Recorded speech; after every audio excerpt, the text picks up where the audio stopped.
Hello there. Welcome to Absolutely Right, India's first graphology based podcast show. My name is Aditi Surana. I'm your host. I'm a graphologist and a high performance coach. So, if you're new to this podcast, let me tell you what we do on our Wednesday episodes. I interview some path breaking, real misfits, outstanding performers with the help of handwriting, or what we also call graphology. So, graphology is a study of finding the graph underneath your handwriting, but actually it is a study of finding graph of your behavioral patterns. All of us are in a way predictable. In many ways we keep repeating the same patterns, and graphology allows us to look at the patterns for what they are and also break the patterns to go to the next level of our journey. Our guest today is a podcaster himself, Mr. Vineet Singh. He is a group CMO for Embassy Group and head of marketing for WeWork India. On a general day, I'm the one who's asking all the questions, leading the conversation. But today, Vineet, being a curious mind that he is, and also being a podcaster, took the lead and started asking me questions about my journey and also became a partial host on the show, which both of us thoroughly enjoyed. Now, if you are ready for this conversation, then make sure that you keep your handwriting sample handy. I will be talking about creativity, marketing as a career, leadership roles, and how certain things can become our mind blocks looking at his handwriting. And we'll talk about which traits I'm referring to. So, if your handwriting is handy for you, you can look at it and know if that is applicable to you or not. Before Vinny joins in, let me remind you, if you have any question, any doubt, any feedback about the show, write to me on WRIT at aditisurana.com. Can't wait to have him on board.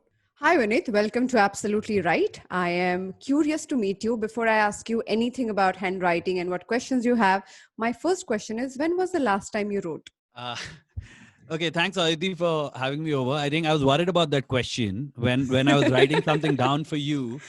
I was like, okay, this is difficult. Honestly, I don't remember. It's I can always imagine. been laptops and mobile screens, and I think the last time I wrote would have been, I don't know, writing on a sheet some medicine name or something that What needs to is get this, Vinith? I ordered. thought you would say like a letter or something like that, like some romantic story you would come up with. What is this? Um, Yeah, damn. I think I used the laptop for that as well. So No. thanks for making me realize that Technology. old school romance is dead in my life. But yeah, So, you said you want to ask me a few questions before we yes, start. So, go ahead.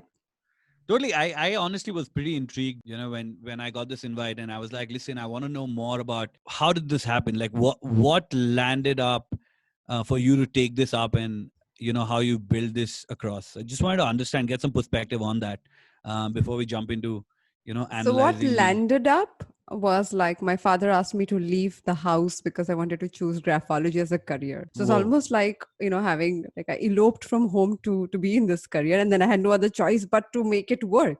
So, that's what happened. But fundamentally, graphology is a study of behavioral patterns which are depicted in your handwriting stroke.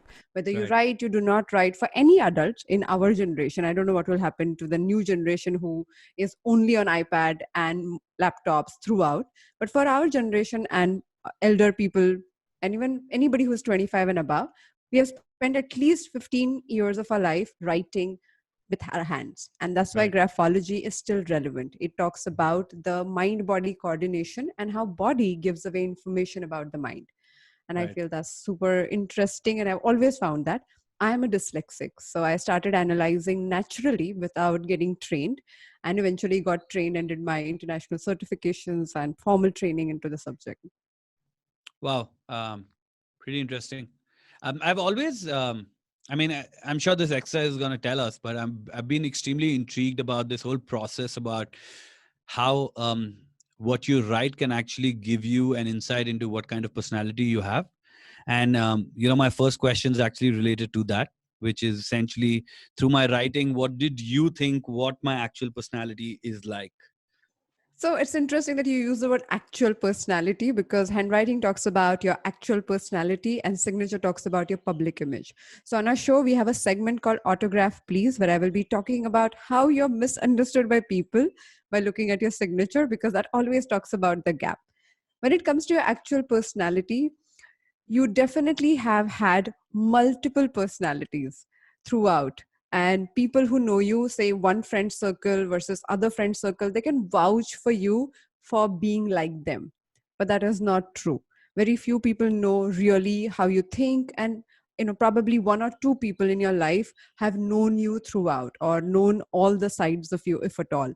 But most people get a bit of you and they believe they know you, and because you're so friendly and you make them feel so comfortable, they think you belong to them, which is not true. Whoa. Yeah. Yeah, that's actually right. I mean, when I think of it, I think it's pretty much on point. It's scary that you got to know that from my handwriting, since I've never known you ever. Wow. Okay, starting off with a big bang. Okay. So let me talk about something interesting here. Now, when you write your letter T, it's like a cross. The end point of the T is really a straight line. There is no curve there. Now, anybody with that T, and I'm explaining this also for our listeners so that they can look at their own handwriting and analyze themselves, talks about your direct, straight, and blunt behavior. So when people want to solve a problem, they come to you. But when they want to feel good about what they're doing, especially when they're making a mistake and they know that they're making a mistake, and they just want a friend to say, oh ma, come on, everything's going to be okay, you're the last person to come to, because you will call out on their bluff and you will say things for what they are. And most people cannot take it, and you wonder, why would you come and ask me a question and then not be ready to literally listen to the answer? True. Yeah. Is that a characteristic which is good, or it is? I mean, it's not acceptable. What would? So I personally feel that personality is not about good or bad. Mostly people label it depending on the context or the Right. environment that you're in. So if Right. you're, say, in a community of people who believe in straight communication and saying things for what they are, they would appreciate it, celebrate this fact. But if you are surrounded by people who are hypocritical and who do not want to listen to the truth, then they would find you blunt and arrogant, and they would not like you. So this Right. is, it's not about is the trait is good or not, it's about the context of the environment that we are brought up in. Fair. That's fair. Yeah. And what about, so essentially, as you know, a large part of my role sits in the whole creative field, right? And especially from a brand and marketing perspective, you're obviously doing a lot of campaigns, working on a lot of creative stuff. Do you think, is that something that is now, can you see that being ingrained? Because this is something that's come naturally into my system in the last 10 years, right? I didn't start off in the creative field. I started in marketing, but it was the more strategy side of things. And now, with being in a place where creative and creativity is pretty much the core of what I do you see a change that has happened in my handwriting with having those attributes added to my personality, or that's not showing till now? No, I feel you are always very creative. And more than creative, I would say you wanted to break out of the box. Anytime people created a box, you said, okay, I don't want to believe in it. I'm going to do something else. Now, that is a core nature. And I think in all the career choices that you have made, that has never changed. Now, the Yeah. implementation, application of that one behavior is different. And I think you enjoy it. Also, you got bored breaking the same boxes. You say, I want to break different boxes. And this is where the transition must have happened, according to me. However, one part that very few people know about you, that you're highly intuitive. Mm. When you get to argumentating, then it becomes all logical, and you present data and numbers and you throw things for people to be convinced, but your personal decision making is highly intuitive. And I'm not saying that is like a gut feel which is untrained. I'm talking about a trained gut feel, which means you have gone through so many experiences, you have seen through so many gaps in the situations. So now when you look at things, you definitely know which would work, what would not work, and how things you can maneuver. So you definitely have the sense of it, which is way Right. stronger than the logic. Right. Right. Wow. I mean, you're scaring me more and more. uh Generally I'm the one talking, but today I'm pausing a lot because I know you have a lot of questions. So I'm letting you kind of, yeah. yeah. And it's just, yeah, it's a lot of, I'll tell you why it's scary, right? Because I can't believe that my handwriting gives so much away. And obviously, I mean, you're an expert, and you're obviously trained to be doing this, but it's so not natural for you to imagine that there's a simple thing like an handwriting can tell you so much about yourself, and maybe help you form a certain aspect of yourself that can help you become a lot better as a human being, as a professional. So yeah, I mean, this conversation's going exactly how I thought it would. um But I must also say that it's not only in handwriting, it's in all other choices that yeah, we do. Like it could be the body language, the micro movements, your eyeball movements. So there are people who have studied that and they can depict personalities based on that. So it's not only handwriting, but any body movement that you cannot control or after a point. And when it's deliberate, still it is not deliberate completely. That can give away the real personality. And I can say that because after getting into this profession, I got into observing people a lot more. My right. father was an art director, so I grew up observing people because I wanted to become a filmmaker. He said, "Oh, you want to find characters? Go ahead, study people." And that's what I did. Just came way too far on my journey analyzing and studying people. But there are so many giveaways that we have. Yeah, I'm sure. And you don't study body language, right? For me, graphology is body language, right? It is a No, I physical was checking expression. because then I was like, listen, okay, wait. Do you I'll think take. I require to know something more, Vineet? Like I think I No, am no, no, already no. Listen, already talking about things that are scaring you. So sorry, you're freaking me out too much to be knowing more. Um, but yeah, tell me something. So I just wanted to understand this from obviously, leading a large team of very creative and talented individuals. What do you think, like, from a management perspective, do I have the right kind of personality traits that can help me manage such great people, or do you think there's something that needs to be watched out for, or something that I may need to change? see, classically, when we speak about managing people, it's a lot to do with setting systems and making sure that people deliver on what they're supposed to and all of that. Right. In your field and also in your style of leadership, I believe you operate from inspiring people and challenging them. So you're not somebody who's checking whether they did the work or not. You're actually talking about how can we move forward? What can we do that nobody has done ever before? Right. You question the norm. So that kind of leadership, I feel, is a lot to do with thought leadership and not about actually getting things done, not operational leadership as such. Right. And I feel you rather moved into this role very quickly, which is very interesting, very early in your life. So technically people take a long time to reach this point, but this was your innate style. And that's why initial journeys with your career were so tough, because people are like, why are you behaving like this? Why are you not following orders? Did that happen? Tell a story about that. Yeah, a lot of times. I think it's been so. Yeah, I mean, you're right. I mean, when it comes to when I look at my peer set, right, sometimes it's pretty surprising when people look at me and say, hey, you know what, how come you're at this role when you're so young? One of the reasons I grew my beard so long was, people thought people weren't taking me seriously enough. Yeah, they were like, Yeah, listen, that's why I started wearing saris, because people didn't take me seriously either. they're like, "Arey, what is this young boy doing in the room? What is he telling us?" I think, yeah, I think in the beginning, I think it quite happened a lot where, I was essentially told off a lot, not, and I don't disagree, right, with them at that point of time as well, with people also, because of the fact that the traditional way how people grew in this country across various field was defined by experience and age. Right. And so I don't hold it against someone when people would have, you know for example, said or given me a weird eye saying, listen, what is this kid doing here? Hmm. um, because I kind of understood the fact that that's how this professional career has functioned in this country, right?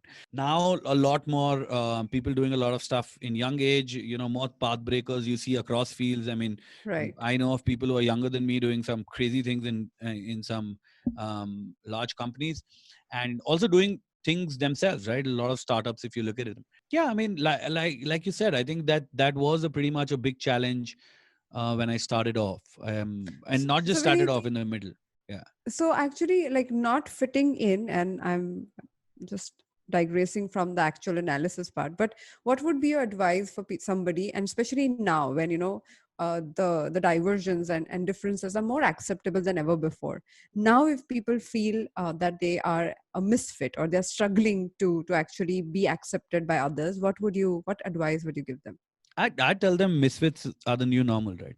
I Uh-huh. think the misfits run the world. We totally run the world. I classify myself as a misfit as well, and I think it's the chaos causing misfits that create a lot of magic in the world that gives you some great amount of work as well as some fascinating experiences. So honestly, if there is a misfit who's listening in, or there's someone who feels out of place, um, you need to know that you're not the one out of place in today's world, and everyone else is.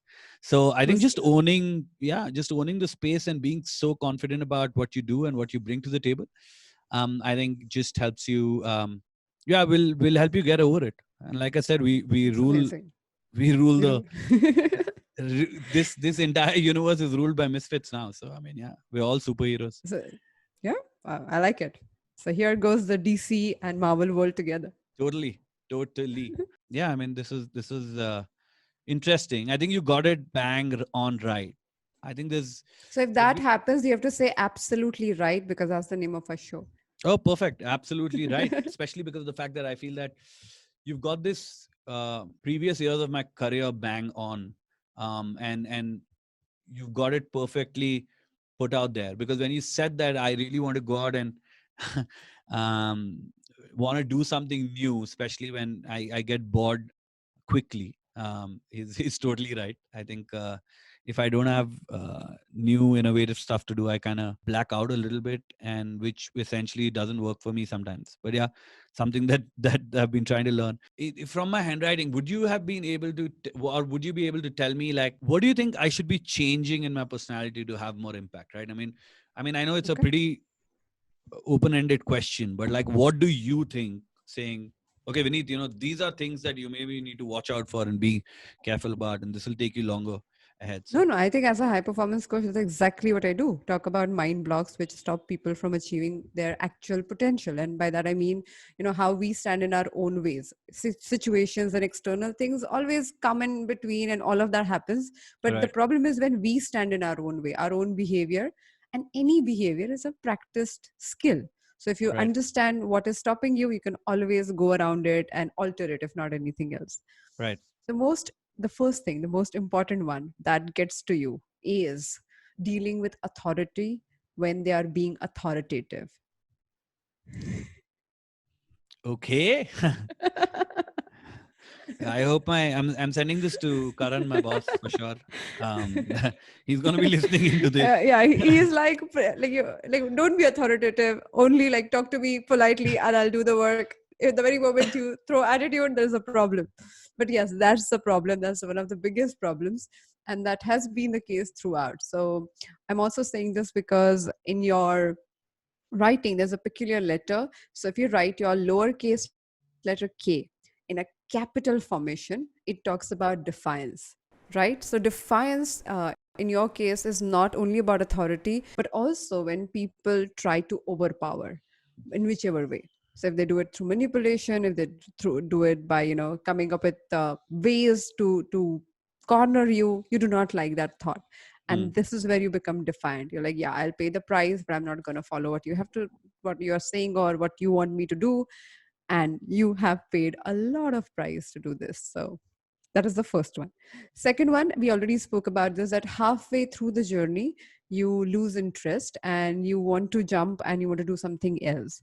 It's a curious mind and it's a great trait for anybody who is constantly reinventing himself. So I understand where you come from, but not completing, not Hmm. finishing, not delivering is also an escape mechanism from mundane. Now, if you can get to it also on your daily life, so I'm not talking about professionally, but also personally, if you start observing that as a pattern, you'll realize that everything is demanded to excite you, which may or may not happen. Part of life is, yes, exciting, but there's other part which is mundane and boring. And when we are stable, when we are calm, even those mundane things can become engaging and unwinding for us. But moving from one stimulant to another has been your pattern, and that is also one of the reasons why you get worked up. when people get worked up when they are stimulated way too much. You get worked up when you are not stimulated enough. So you really struggle when you're like, oh, this is boring, that is boring. And that will happen at some point. So the curiosity within can be catered to by learning new things constantly, by picking up projects proactively. But expecting people or situations to be exciting all the time, it Mm. is I feel that demand actually disappoints you in most cases. Yeah, and I totally agree. I think sometimes I'm too hard on myself as well to just try out new things, new ways of doing things, and So it becomes a compulsion to try out new things instead of a choice, which is like exactly against, because people use mundane as a compulsion and you're using the breaking the mundane as a compulsion. So it's yeah, both ways. that's Yeah. So I pretty connect to that. interesting. Yeah, absolutely right. Thank you. The next point is, you come across as such a confident person, and you are in many, many ways. But when you turn against yourself and when you become critical, and that also happens in emotional spaces, you become highly critical of yourself. And that becomes very, very tough for you to deal with, because that is like a spiral. And Mm. that people do not see, because they have labeled you as this confident person or ultra confident person who can pick up any situation and deal with it. So the emotional side is exactly opposite of whatever we spoke about. Right, The very moment you are attached to somebody, the equation is completely different. The game changes. It's almost like being in a different plane or different universe altogether, and you behave very differently, right. which you do not take enough time and energy to explain the other person.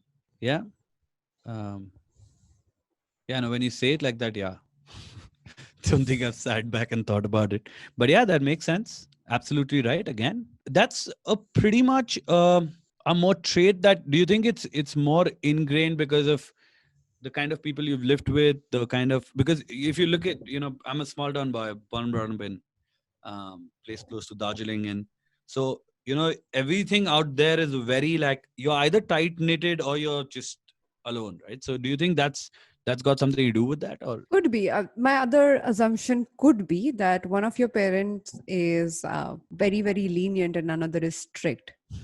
wow, Is it true? Yeah. Okay. very true. So now it happens to people who have this combination. So one parent allows you to do whatever you feel like, and another one is regimenting you all the time. And then you do not know how to operate in both these really opposite boundaries, and the dichotomies kind of create that whole churn. Even as an adult, sometimes you're extremely strict and sometimes you're extremely lenient, and emotionally that whole equation is difficult, and that's why there are two distinct personalities in that area. Yeah, I agree. I'm gonna send this link to both my parents, and then they'll need to figure out who was who. But yeah, this is interesting. So what do you? I mean, do you think so? One of the things that I've constantly started doing in the last couple of years is focusing on physical wellness, which is something Mhm. that I'd taken for granted when I was growing up. Especially after I got my job. After that, it was all like, "Hello, listen, what's this whole concept of exercising or physical wellness? This doesn't." But that's something that I've started taking care of myself in the last couple of years, and it's obviously affected me in a positive way. Do you think that those traits are coming out somewhere or the other? Does that help in formulating an overall personality? So I believe, like I love this line by BK Sayangar, and he says that when you are on the yoga mat, whatever you do, it's not about what you're doing here, but it allows you to think in the similar manner when you go back to work and spend your entire day. So in that sense, yes, like I'm saying that because your curiosity, the willingness to challenge yourself, doing things which you haven't done before, constantly reinventing, the activities that you're in, all of this is taken care of through your physical Hmm. workout or the area that you're trying to master. One thing I feel which is very different, which your career wise you do not do, but you do it in your physical workout, I believe, is showing up and constantly sticking to the process. Hmm. There you are not necessarily expecting a lot more. You do not expect the workout to excite you, but you already feel that I'm challenged in ways that I I'm yet to learn, and I have to do this, and there's so much more to learn. So you're still a student. You're not an authority in that area, which is amazing because in very few areas do you come across like that. To me, Yeah, I think it's fair. I think it's more like a I have to get to a certain goal from a which is physical wellness humongous for you standpoint. already. So Yeah. you are like still in the journey of like a student. You're Yeah. absorbing and you're kind of reinventing yourself already. So Mm, the actual question will be, when you reach your goal, then what? And mm, this is where you will look back and learn whether you are being result oriented or process oriented. Probably that mm. would become your decisive moment. That's fair.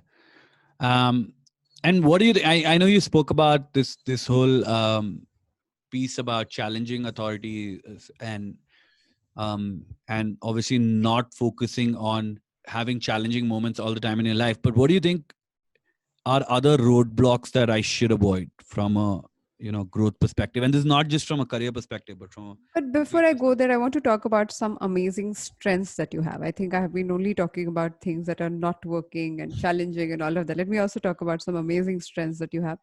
Uh, when it comes to leading a team, and if you see somebody lagging behind, you're the first person to go and help them and make sure that they are included. So, this whole idea of inclusion has slowed you down in certain projects and things that you picked up. But that is your style of leadership. That's how you look at things. Give us an Right. example of how would you do it. Yeah, I mean, see, for me, I mean, I'm as good as my team is, right, or anyone I work with. I think, um, honestly, with wherever I am in my career today, is because I work with some fantastic people who my peers as well as my team, and I've always thought that at a certain position you have to go out and give back. My growth for my team is only going to be accounted for once I leave from from a career, from a professional standpoint, right, and see what kind of impact I've made in their life and how they've grown in their careers, or in the personality type as well.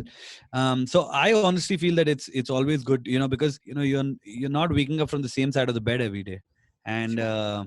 when that happens, you have off days, you have off months, you may have an off year, and that doesn't define your potential.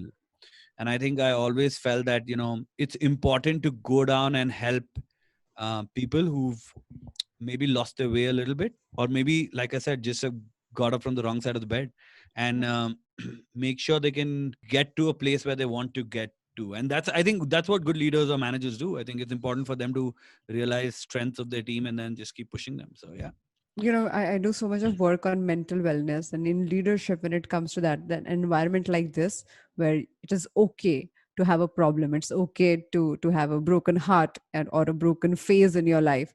And that is what we want. So thank you so much for doing it. It's incredible to see that organizations are, really Yeah, I committed mean, to do that, and I think leaders are. especially at WeWork, I think we're very focused on wellness and overall wellness, mental wellness, physical wellness. Just making sure that everyone's in a great space, happy space. So that's something that I obviously give credit to, the amazing people leader we have in Preeti, as well as Karan and his vision as a CEO. But yeah, on a personal perspective as well, I mean, I have always felt that a happy team is always going to be a successful team, right? Yeah, If you're totally. happy, you don't need to care about targets; they automatically happen. I've somehow figured targets have a funny way of getting achieved if your team is happy. You might not be doing anything. I mean, to all the listeners, it's not that you don't do anything. I mean, obviously you keep doing your work, but if you're happy, there's the universe has a weird way of getting everything sorted. So I True. kind of believe in that. So yeah. So before I go to our next segment of autograph, please, if there are three things that you have to tell about your journey in such a different field, what would you say? Three things, you mean like any three things that I've experienced Or learned, something like or learned? Yeah. lessons. I don't want to Oh, call it like lessons. life lessons, but you know what I'm saying. Yeah, lessons learned, especially in the field that I am, that I think chaos causes a lot more creativity and innovation, and you should never be scared about chaos. Um, Nice. it's chaos is beautiful at times, and it just gives you a lot more sometimes as compared to um, how organizations and linear linear order. Yeah. buckets do. Yeah, big fan of culture as compared to process in my field. I think Okay. every time you create a new process, the world creates a smarter idiot.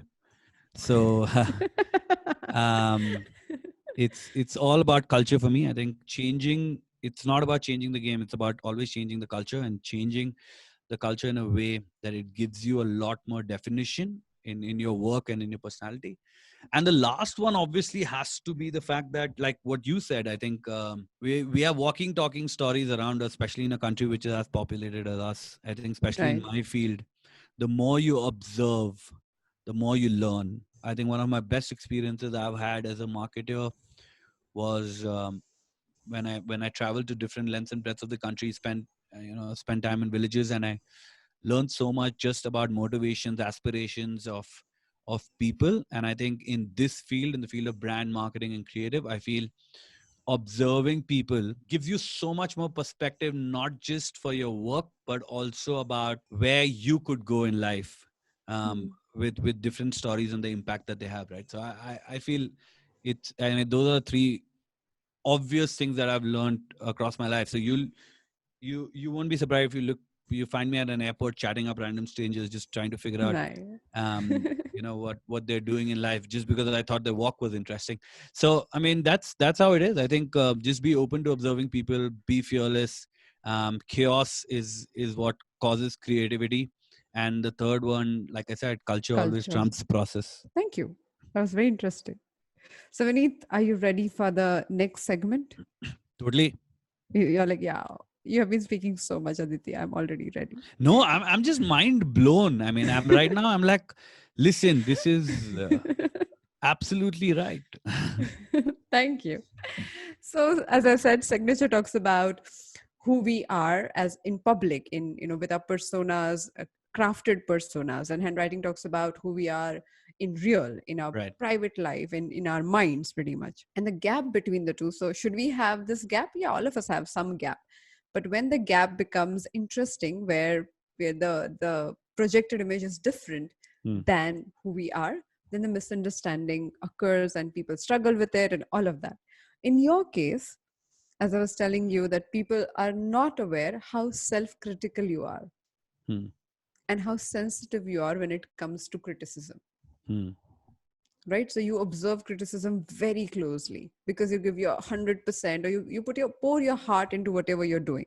So when you're criticized, you take every single word and every single gap very seriously, and then process it for months at times. And they never expect that to happen because you give very blunt feedback. When they try to give blunt feedback, that is very tough for you to deal Right. Yeah, I think I am with. fair. Can't argue with that. Second one is you are highly intuitive and intelligent in a way that you observe things so deeply that all the relationship decisions, especially with your colleagues and even in personal life for that matter, but with strangers, not with close people, with strangers, are always evaluated against all possible consequences. So they may come across as very friendly, natural gestures, but you are absorbing more than observing. And then you make your comments and you say what you have to say. You're right. I mean, like I said, I love. I think it's just a part of me now. I Mhm. observe people a lot. I think I've got this from my peers as well, and they're like, "Listen, what the hell are you like? How did you observe this? How did you notice this?" But I think you're absolutely right on that. You yeah, I that's I think it's my favorite pastime. Right? I would Yeah. leave my Also, once you start doing it, there is no end to it. So it's like whoa. every trip is like a It's museum. a black hole. I mean, you would know, it's so crazy. It's a different high altogether, right? It's Every insane. time. Oh my god. So Yeah, till it's date, after 17 years of being in this career, I blush when I have a handwriting sample. And it's damn funny. I'm like, I've done it for so long. By now you should feel like, okay, you've done, you've seen this. But it's so beautiful. It's just curiosity and that some very different love affair I have with graphology. no, So I totally I get what you're saying. I think it's a a good vice. I think that's a nice way to put it.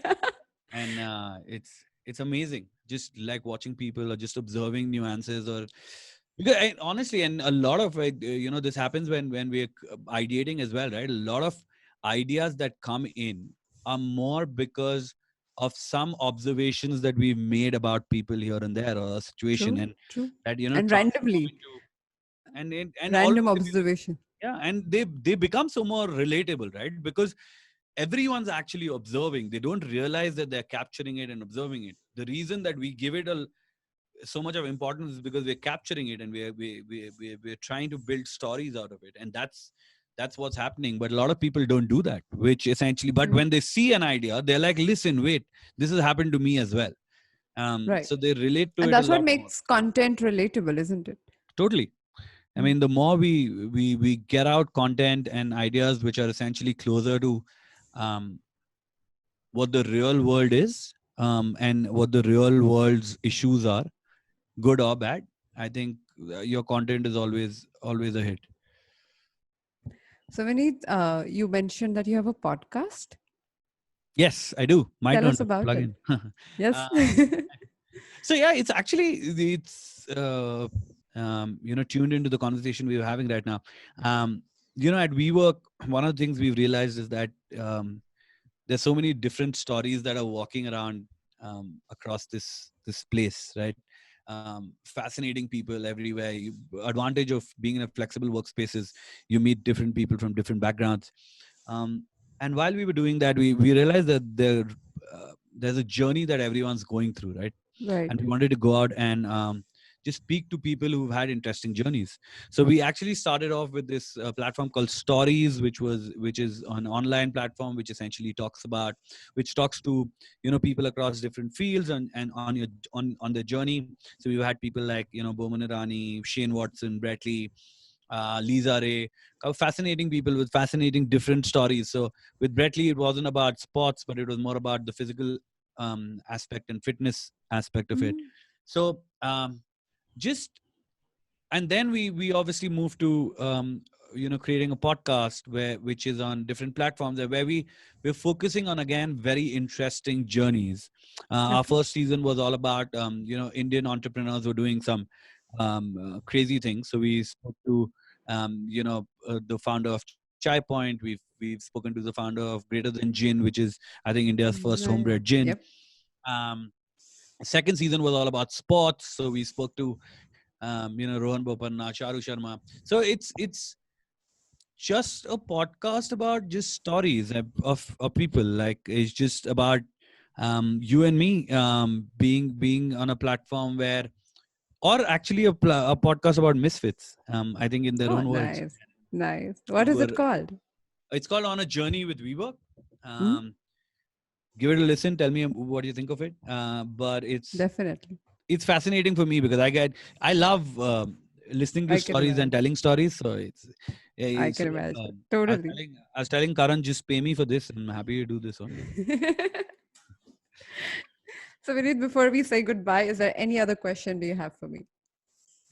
Um, I think no, not really. But I really wanted to compliment you. I think when I got into this, I didn't know what I was signing up for, and obviously I was like, listen, how weird is this going to be? But then this was fun. I thought this was really insightful. I thought this Okay. was amazing, and it's important to realize this. Sometimes you forget a few things in your life, and then you move ahead, and then you keep wondering why things are the way they are. And then moments like these, you realize that, okay, listen, you have to go back into your past, and there were a few things that happened there which maybe have not got enough closure even now. True. Doesn't necessarily have to be with people, but with situations. Sure. Or with So yourself. yeah, or with myself, yeah. And I thought that was one of those moments happened today, and it was fascinating. I think truly Thank you. inspired and totally freaked. I can't say freaked out anymore because I thought I was amazed. So I'll use the word amazed instead of freaked out now. But yeah, this was beautiful. I thoroughly enjoyed it. It was Thank you. amazing. Thank you so much. So you're gonna give me email IDs of all your colleagues, right? We have to send it Totally, to them. totally. Now there, and especially Karan, I'm gonna listen. Things you don't need to do with me. uh, Thank you so much, Vineet. Thanks Thank a you lot. so much for joining in, and also thank you so much for being so open to think, graphology, which is amazing. I didn't expect you to be this playful about it and this open about it, but Yeah, thank you so much. super thrilled for being here, and thanks for introducing me to this. I think you have a fan, so My pleasure. you, I'm sure you'll see me in your inbox popping up more often than you would want. Done. I am ready for that challenge. Cool. Thank you so much. Appreciate it. Bye bye. Thanks. So, how was it for you? Do you have the defined Kate? Do you fight the authority most of the time? Or dealing with people and taking care of them is your primary role? Now, every single handwriting stroke reveals a new story. And as Vineet said, observing people can become really, really important for any profession that you choose. Because at the end, no matter what career you are in, dealing with people is crucial in pretty much all careers. If you're a scientist on an island, it's a different story, but most of us are not. And thereby, dealing with people, learning about them, observing them closely, and looking at their behavioral patterns can become a magical tool for you. So, if you are as fascinated as I am by graphology, you can join me on my graphology masterclass. The next batch is starting on 1st of May. You can know all the information about it on aditisurana.com. If you like this conversation and if you are listening to it while driving, while doing your everyday chore, make a picture, make a small video, tag my Instagram handle at Aditi Surana, and I would definitely share it. It is interesting to know how you're implementing this unique information about graphology, because this is something people are unaware of, and that is the biggest challenge. You already know how powerful this subject is, and you got to try it for yourself to know how effective it is for your life, for your decision making, and your overall journey. Now, if you already know, Friday episodes are short journaling based workshops, so you can actually change your perspective and how you look at yourself. I will see you on Friday. Till then, happy writing.